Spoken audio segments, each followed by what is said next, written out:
Salam saudara. Saat ini kita akan siap untuk mendengarkan firman Tuhan. Tema Jumat Agung ini saya beri judul Dampak Kematian Yesus. Firman Tuhan saya ambil dari Matius pasal 27 ayat 45 sampai yang ke-53. Dari bacaan kita akan menyimpulkan ada beberapa poin dampak kematian Yesus. Yang pertama di dalam ayatnya yang ke-45, demikian firman Tuhan. Mulai dari jam 12 kegelapan meliputi seluruh daerah itu sampai jam 3. Jadi prinsip pertama yang ingin firman Tuhan katakan pada kita adalah dampak kematian Yesus. Yang pertama adalah terjadi kegelapan. Ini berarti bahwa dunia tanpa Allah terjadi kegelapan. Bahkan nanti ada gempa bumi, terjadi kekacauan. Penyaliban Yesus itu adalah bentuk penolakan, bentuk ketidakpercayaan bangsa Israel, umat Allah kepada Allah.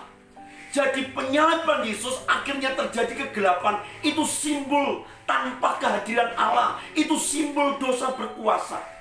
Karena itu dunia yang tanpa Allah akan mengalami kegelapan. Dunia tanpa Allah akan mengalami kekacauan. Dunia tanpa Allah akan mengalami kemerosotan moral. Mereka menerima soal. Mereka hidup dalam dosa. Dunia tanpa Allah akan mengalami kemerosotan iman. Terbukti mereka menolak Allah, Sang Juru Selamat. Jadi prinsip yang pertama yang firman Tuhan katakan, dampak kematian Yesus, terjadi kegelapan. Itu artinya bahwa dunia tanpa Allah akan mengalami kegelapan. Dunia tanpa Allah akan mengalami masalah. Dunia tanpa Allah akan mengalami kekacauan. Terbukti terjadi kegelapan. Sekali lagi, firman Tuhan ini mau katakan, kalau hidupmu tanpa Allah akan mengalami kekacauan. Hidupmu tanpa Allah akan mengalami kegelapan, tanpa terang Allah. Jadi Bapak Ibu Saudara yang kasih Tuhan, di Jumat Agung ini Tuhan mau katakan betapa berbahayanya hidup tanpa Allah. Karena mereka akan mengalami kegelapan. Hidup tanpa Allah mengalami kemerosotan moral, mengalami kemerosotan iman, mengalami kemerosotan sosial. Bahkan keamanan pun tidak lagi terjamin. Yang kedua yang firman Tuhan katakan, dampak kematian Yesus adalah terbelah tabir bait Allah. Coba kita cek bacaan kita yang selanjutnya. Dan lihatlah, tabir bait suci terbelah dua dari atas sampai ke bawah, dan terjadilah sampai gempa bumi, dan bukit-bukit batu terbelah.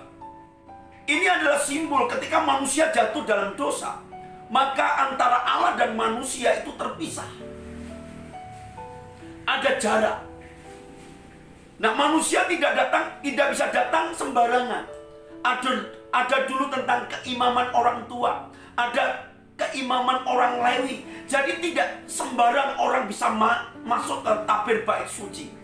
Ini menyimbolkan apa? Ini melambangkan apa?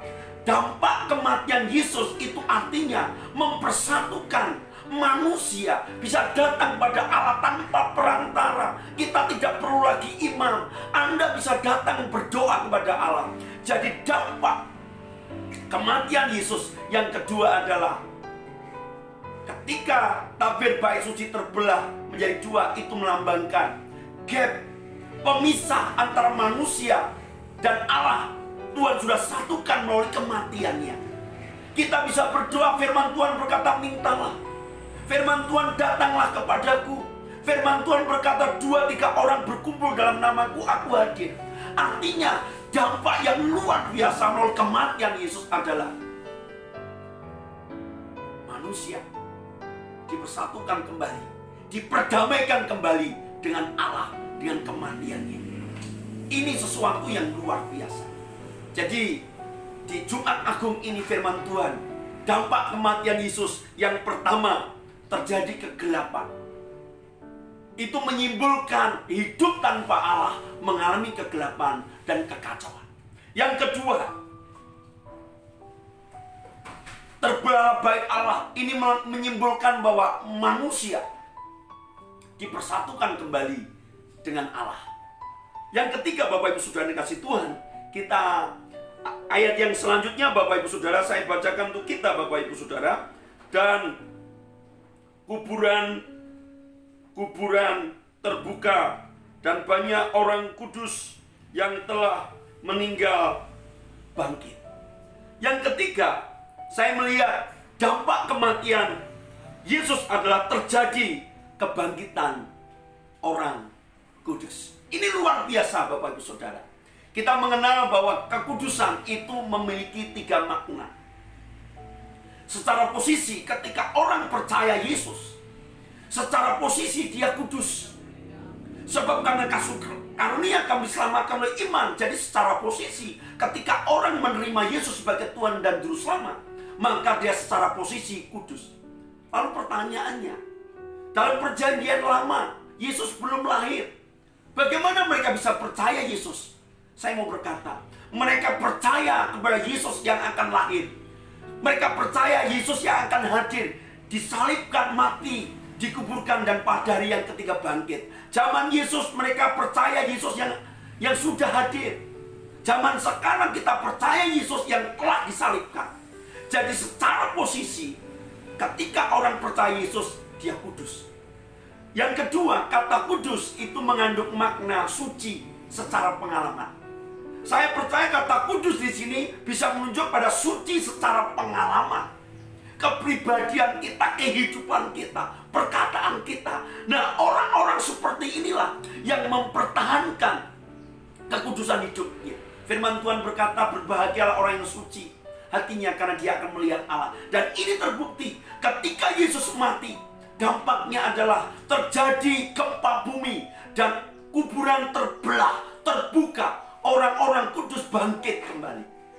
Dan yang ketiga, suci secara sempurna, yaitu ketika ketemu Yesus disempurnakan, perfect. Kesempurnaannya suci secara sempurna, sempurna dalam hidupnya karena dia sudah berjumpa dengan Allah.